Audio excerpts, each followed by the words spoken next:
every Friday morning. If you want to sign up for it, it's at sagenavigation.ca.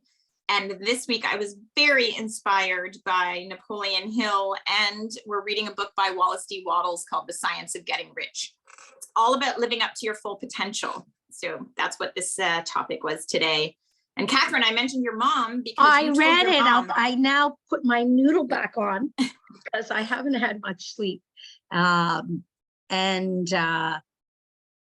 love, it's so true. When I was 25, and I know you shared that, I was 25 years old when I came home and caused major stress in my home because I woke up to the realization that I didn't have enough time in this physical lifetime I'm living to get everything done. And that was an insight to the future for sure. But what it gave me as a gift was, I don't worry about aging. At 64, when somebody says, you're 64, yeah, I'm 64. Oh, yeah. Age is irrelevant. Time is relevant. Time is relevant, right? And that's what you spoke to. So yes, when you were talking to me, I had more than my capacity, and I did follow it. And it's such a great message to everybody, especially in the fall. But it's so interesting to me because when you told me, when we first met almost 2 years ago, you told me this little story, this anecdote about how you had mentioned to your mother in your 20s that you were concerned that you weren't going to have enough time in your life to do all the things you wanted to do. And I actually, when you told me this, I thought, I've never, like, I don't understand. Like, I really, I'm like, I have so many things that I want to do, but it never occurred to me that there was a finite amount of time. And you were so, you had the wherewithal in your 20s to recognize that, like, time is short. There's a lot we've got to get done here, you know. So it's interesting to me because it was really only after we had our book club and we talked about Wallace D. Wattles' kind of idea that it's a sin not to live up to your full potential, which is a topic for another time. And I know we can touch on it, but the idea that it is our responsibility and it should be a huge motivation to live up, to stretch ourselves, to be the best version of ourselves. And then I realized, like, oh my gosh, there's a lot to be done in order for that to become a reality. And now I'm kind of got this, not a catch up, but I feel like, okay, let's get going. I've got a lot to do. I've got a lot to give. I want a lot I want to accomplish. So little fire under me, which was good. So that being said, we're going to start introducing what we're talking about, what our object of the conversation would have been today. And that is the steps towards riches in the chapter on faith by Napoleon Hill in Think and Grow Rich. And last week we covered the fourth point on the self-confidence formula. You have clearly written down a description of your chief definite aim in life, and you will never stop trying. And today we're going to talk about the fifth point of the self-confidence formula. This you want to write out and repeat daily. So I will start by reading that fifth point, and it is, I fully realize that no wealth or position can long endure unless built upon truth and justice. Therefore, I will engage in no transaction which does not benefit all whom it affects. I will succeed by attracting to myself the forces I wish to use and the cooperation of other people. I will induce others to serve me because of my willingness to serve others. I will eliminate hatred, envy, jealousy, selfishness, and cynicism by developing love for all humanity, because I know that a negative attitude toward others can never bring me success. I will cause others to believe in me because I will believe in them and in myself. I will sign my name to this formula, commit it to memory, and repeat it aloud once a day with full faith that it will gradually influence my thoughts and actions so that I will become a self-reliant and successful person. And this ties in amazingly with what we were just talking about, which is why I wanted to read it so we could continue the conversation. Karine, you said something to the effect of just bringing out the best of you. I can't remember the exact words, the best version of yourself. That's what it is right there. So yeah, Catherine, well, I'm going to jump right in. When it comes to the Think and Grow Rich, I'm very, I always say this, I'm a rule follower. Like if I am told the rules, I follow them to a T. So with Think and Grow Rich, I find like he gives actual tangible instructions. So my question to you is, do you take the next, so his instructions here was, what was it? Do something every day. You're supposed to do something every day. Read it With your aloud. chief. Read it aloud. But didn't we learn last week that I'm supposed to spend 10 minutes in the morning and 10 minutes at night doing something? Like when do you stop being literal? Or like, do you put behind something and then just only focus on the one instruction, the newest instruction? How do I do this? This is literally a question. The I 10 loved it. minutes a day, the 10 minutes a day is thinking about the person you intend to become. Okay. So we actually read about that, I think last week, is Yep. that, you know, you visualize who you want to be. And we spoke about this the other night as well. Dressing for success, dressing for the position that you want when you are at your job. Picturing what it is that you want to be. So if you want to be successful, what does success look like to you? Is it Right. being well-groomed? Is it, you know, I mean, it doesn't have to be driving a fancy car, but if that's what it is for you, that's fine. If success means a house full of kids or a house that smells like freshly baked muffins every day, then that's what you need to do. We all have different definitions for success, by the way, and that is perfectly fine because you have to live by your own standard and not to somebody else's. I love that you say that. And I'll add to that, that's a very interesting question. I'm not a rule follower. Maybe that's why I've owned a business forever. Maybe that's the way I do things. My sister, who in 2002, we partnered to open a real estate company. When I was in my 20s, I opened a staffing agency with her. And I was in fashion at one point, doing home clothing shows, because if you come from Montreal, we had the fashion industry right here. So there's so many things I've done. She explained to me I'm an inventor. Karine, we did vision mapping last year. And I had a vision at that point because Karine has a great specialization. I can't wait till we announce all of that. And that was, you don't know how it's going to turn, because that's what we were going to do together. And then all of a sudden, well, wait, you know, and she really enjoyed vision mapping, which we'll talk about for a couple minutes soon. But I take it for granted. I live it and take it for granted is what I would say. And not in a negative way, not without gratitude. Taking something for granted means I live it. Meaning, if I had to do something for my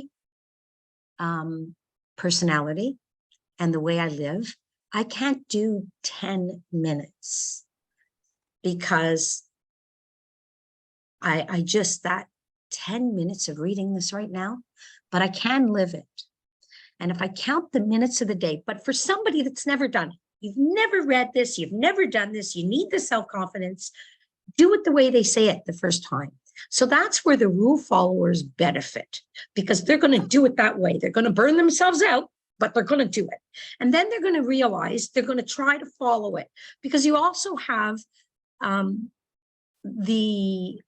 in the other chapter where you set your definite purpose and you do that. And then there's 30 minutes and 10 minutes and you don't have 3 hours, right? So valid question. But if you get the first thing you did, the goal, and I know you have, I know you've got that. And you've lived it. You've got your goal card.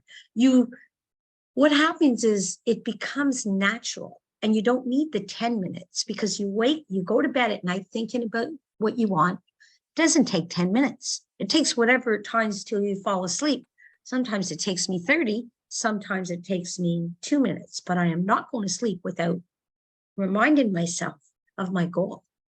The feeling of the goal, sometimes I don't get to do that before I go to bed because I'm sometimes go to sleep, wake up, go to sleep. So I just make sure the last time I close my eyes, I say the goal. And sometimes it's without feeling, but I feel it all day, every day. And I don't, like all day I live it. All day I live. I had got the greatest compliment the other day. We together are working on a project that in a year from now, everybody will know about. But today we're not going to say what it's about. But one of the people that knows me for 40 years called me. I got it. I said, what do you mean you got it? You actually live this stuff. You live it. I said, yeah. He said, no, you're creating something based on your life. You live it, right? I said, maybe. No, he said, you do every time. And this is the whole thing.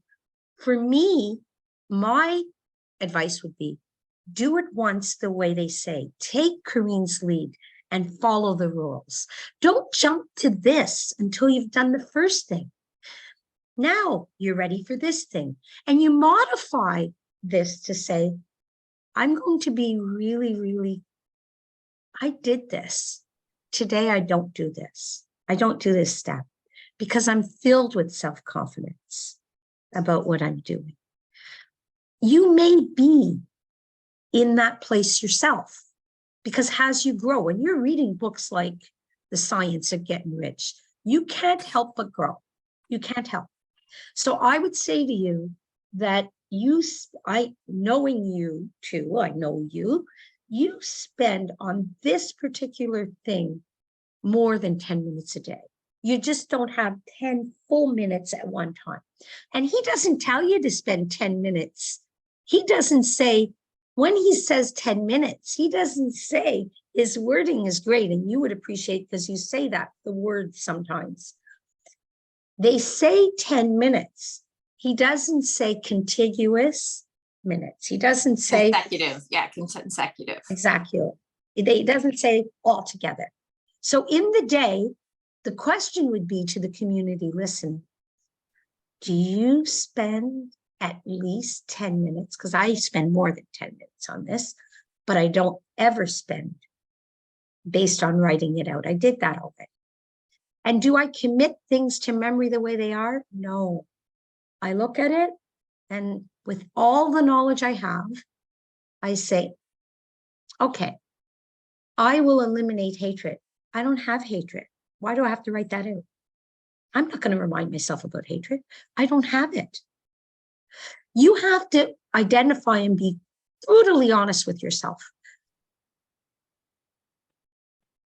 I don't have jealousy.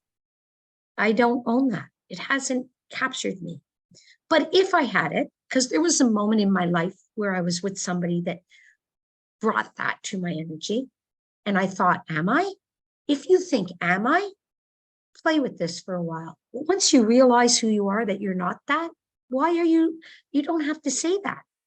But the point is, maybe somewhere in you, you are that. So just make sure you do it once and then modify what it is. So when I read it, I fully realize that no wealth or position can long endure unless built upon truth and justice.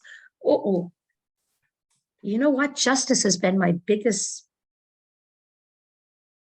and I don't know the right word. I'm very tired. I had a crazy week. I'm not negative. I'm not sad. I'm not, just got a lot to do. But justice has served me well, but it's been the hardest thing. Because while I'm trying to live within the rules, live with justice, live with who I am, live with truth, it's hard. It's hard to always live with justice. When you look in the world and something is unjust, you want to scream and you want to fix it. And sometimes you are powerless to do anything with it. So if you're fighting with something in your life where something's unfair, it's a good reminder. It can't long endure. It's going to leave. But you may be struggling with it, because to stand still, to not be able to react to things happening outside you is very hard. So if something's happening around you and it's touching your truth or your justice, then remind yourself here, I fully realize that no wealth or position, what my big goal is, what I really want, I can't get distracted with this. So you may want to write that and read that at that point. Then you go, I will engage in no transaction that does not benefit all. Who is the all? It's the almighty all. Like who, you're not going to always benefit everybody, but if you can benefit somebody. Awesome. But you live that, the two of you. You're always thinking, how am I going to benefit? So do you have time in your life? You talked about time. That's what we're talking about. Do you have time when you read it and you say, no, I do that. You know you do it. Why are you going to write it and read it? So it's up to you to know yourself. Right? And so you know what you talked about today. I love it, Karine, because what you talked about was very beneficial. It was the 16th principle of success. And we're talking about the success that Napoleon Hill studied for over 25 years. Budgeting time and money. We all understand budget and money, but we don't understand budget and time. Well, actually, that is going full circle back to what I was talking about when I said I'm a rule follower. So I'm going to show you guys something kind of funny. It's my whiteboard. So if you can see, here's all the things I need to do every day, right? Here is my little checklist, all the things. So, you know, we need to stretch, we need to drink water, we need to meditate. I need to spend 20 minutes outside. I need to take one step towards my goal. I need to walk my dog. I need to do my affirmations, my goal card. I need to write, I need to read. I need to do my visualizations. I need to do my gratitude journal. And then my last one is a little item I'm doing for a holiday gift for my kids. So let me ask you something. Let me ask you something. Yeah. How many of those would you do if you didn't have them written down? No, this is my point though. I wrote them down, not because I'm going to forget to do them, but because I was literally calculating the amount of time required. And so going back to budgeting time, I thought these are priorities in my life. Like this isn't just because they're a nice to have. These are things that I want to do every single day. You know, light weights and stretching. I am a 52-year-old woman and I am feeling it. I need to make sure that I keep my body healthy. This is not negotiable. These are things that have to happen. So my point is, and going back to what Katherine was saying, budgeting time, you know, when you add up all of your priorities in your life, this is, by the way, didn't see work or kids in any of that list. So this is what I'm saying. I just find it very, or volunteering. Or volunteering. No, but this is what I mean. These are my bare minimums. That's not true. My kids are absolutely the priority and at the top of that list. My only point was I was doing a mental experiment as I was reading Think and Grow Rich, because I finished it a few weeks ago. And every time he said, oh, spend 10 minutes doing this, spend a few minutes every day doing this. I got it to a point where I'm like, Napoleon Hill is telling me to do an hour's worth, whether it's consecutive or not, of activities every day in order for me to reach my chief definite aim. And I just thought it was interesting. I understand, like I said, I'm a rule follower, so I like instructions. And to your point, Katherine, it's not that I don't think outside the box or creative ways to do my own thing. I'm a challenger. I am actually also a mathematical and scientific thinker. So if somebody says there's a formula, I'm testing the formula. That is why I love The Science of Getting Rich by Wallace D. Wattles. He says there is a formula to follow here. I am going to follow that formula to a T and see whether or not what he says is true. I want to know. I'm a debater. I want to know. So my point is, and I'm looking at the time and I'll let somebody else speak. My point is when we're reading these books and when Napoleon Hill is telling me these things, I want to do them and I want them to, quite frankly, I want them to be true. I hope they are true. It's just interesting to me, going back to what we were saying at the very beginning, there's a lot to get done and it takes time. And I think one of the things is Napoleon Hill is talking to you as if you know nothing about this. So Sure. If you've read a Wallace Wattles, or if you've read one of his other books, then you've already got a part of it. So he's talking to you as you're a novice, like you're the baby.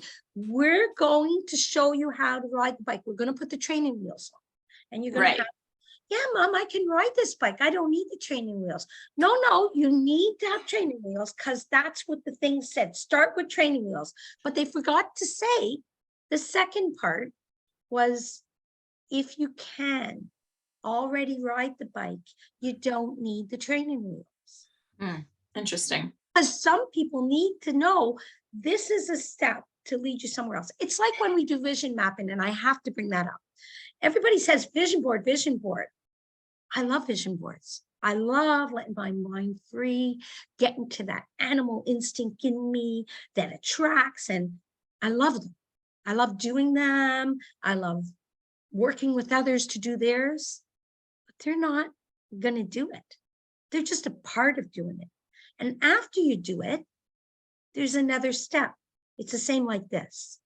He's telling you, do this. It becomes natural. When I go into my kitchen on the side with my bank statement with the money that the universe is trying to get to me if I would get out of my way, you know, that's sitting there. And when I come to bed and the card's there, you know, when we're following rules, I think a rule is only good to guide me until I know what I'm doing. But it's great, and I'm glad to have them. But once I know, I match that to me because nobody knows me better than me. Nobody knows you better than you. Really join us in vision mapping. You know, have something going on. It's 2 for 1. Go to the website. You won't regret it. You're going to have fun creating a vision board. And when you're finished with a vision board, you're going to find out all the reasons why it was fun. And then you're going to find out It's just the start. what's next. What's next? I'm a black belt in karate. No, I'm not. I stopped at a white belt, but I only hang around the black belts. You know, we stop ourselves. Somebody would say, well, you live black belt of karate, but I'm blind in my left eye and I won't take a chance of getting hit in my left eye because my right eye, because I love seeing the world. So I've stopped as a white belt happily. And that's not the rule of being the highest in karate, but I feel I am in the highest in karate. So it's the same with this. You get to pick. Join us. We're going to be 4 Thursdays from 7 till 8:30. And we talk about applying these things in a way that you don't have a checklist with 20 things on them. You get it. You do it while you're walking. I know Karine. Karine multitasks 3 or 4 of those things because those are the type of things you can multitask. You can't multitask your goal. Yeah. Right? I'm being cognizant of the time, and I just want to say thank you because we got to get off. We Yeah. do. Vision we have to mapping is respect. October 17th, Tuesdays, October 17th. Good. Thank you very much. Thank you, Haley. you. I'm sorry you weren't with us today, and we'll see you next week. Bye, everybody. Thanks. Bye.